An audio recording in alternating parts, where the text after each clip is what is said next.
How is the p-value related to the test statistic? Now, larger values of the test statistic result in smaller p-values, so the ANOVA test is right-tailed. The figure over here to the right shows the relationship between the F test statistic and the p-value. Assuming that the populations have the same variance as required for the test, the F test statistic is the ratio of these two estimates of the variance. One, the variation between samples based on variation among sample means, and two, variation within samples based on the sample variances. So over here it says sample means are all close. If we have a small F test statistic and a large p-value. So therefore, here is the value of F here. We would fail to reject equality of population means. Now, we would say that at least one sample mean is very different if we have a large F test statistic and a small p-value. Therefore, the F test statistic would fall there, and we would reject equality of the population means. Now, the test statistic for one-way ANOVA.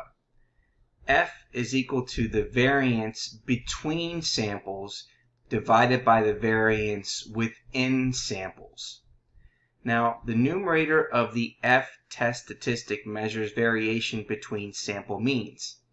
The estimate of the variance in a denominator depends only on the sample variances, and it is not affected by differences among the sample means.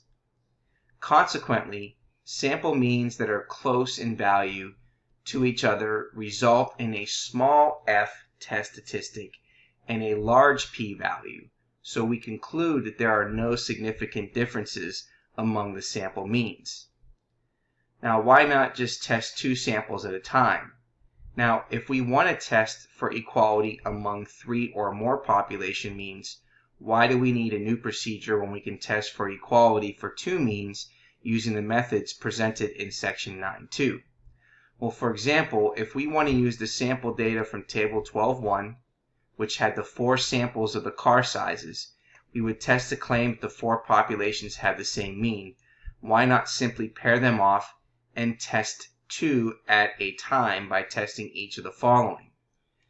Well, we would say that the null, we have population mean 1 equal to population mean 2, another one population mean 1, which is equal to population mean 3, population mean 1, which is equal to population mean 4. And then we would say population mean 2 is equal to population mean 3, population mean 2, population mean 4, and population mean 3 equal to population mean 4. So therefore we have those 6 possibilities. Now, for the data in table 12.1, the approach of testing equality of 2 means at a time requires 6 different hypothesis tests. So if we use a 0.05 significance level for each of those 6 hypothesis tests, the actual overall confidence level could be as low as 0.95 to the power of 6 or 0.735.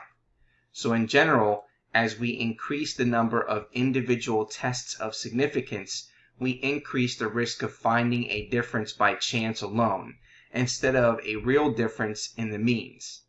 The risk of a type 1 error, finding a difference in one of the pairs when no such difference actually exists, is far too high.